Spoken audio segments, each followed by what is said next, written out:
watching a few of those really strong storms, mainly just to our southwest of Midland and Odessa. Locally, you're looking outside, lots of cloud cover. It's still pretty warm. 91 feels like 94 given that humidity. You got some decently strong winds, gusts up to about 30-35 miles an hour. It's bringing in the heat and it's bringing in the moisture. So we kind of have a, one side versus the other side. The northern end of West Texas, including New Mexico, is under a tornado watch until 10 o'clock tonight.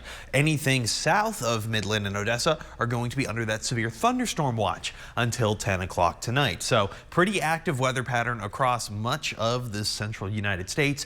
And I'm watching two storms in particular. One of them is going to be down in Fort Stockton. This has been the doozy of the storm lately. A lot of the worst of it is staying south of Fort Stockton, but we're looking at tennis balls sized hail, 70-mile-an-hour winds, and considerable damage. About 7,600 people in this warning box alone, with flash flood warning extending all along Interstate 10.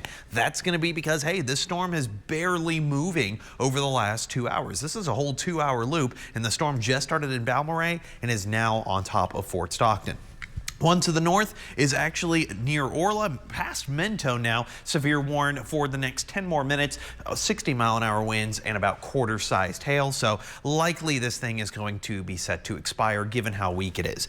Double avocado, and we're in the middle of this one. Midland, Odessa, and Big Spring, especially Andrews, Lamesa, Snyder, up towards Seminole. Higher tornado likelihood. That's why we have that tornado watch in effect. But even all the way to Pecos and Fort Stockton, extending to the very edge of Fort Davis and Alpine, you got that level 3 enhanced risk. But let's break it down. All right, 5% chance of a tornado north of Interstate 10, up to 10% just outside of our area.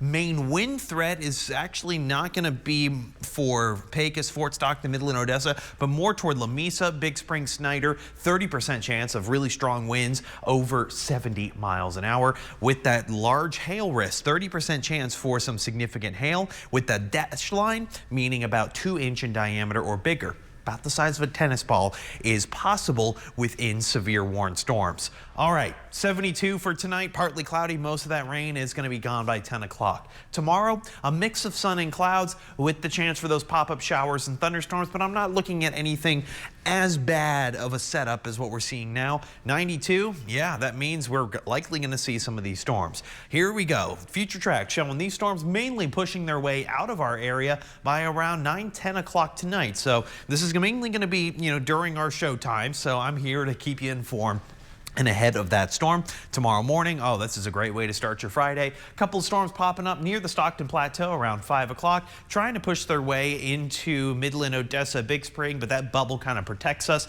and we see more activity just to our north. And then for Saturday, I'm not looking at a whole lot, maybe a little bit of activity out near the Stockton Plateau, just south in southern Pecos County, and then, well, there's just basically no threat for us. But there is that level 2 slight risk for tomorrow. The tornado threat's going to be to our north, but wind and hail threat, both of those are in play. For Saturday, I don't really see much of anything happening, mainly for the Permian Basin. We'll keep our eye on it just in case something decides to change. The weekend, though, triple digits. Yay. I know that's what we really wanted. It's either that or severe storms, Juliana. I think I can deal with triple digits for now, so that's what's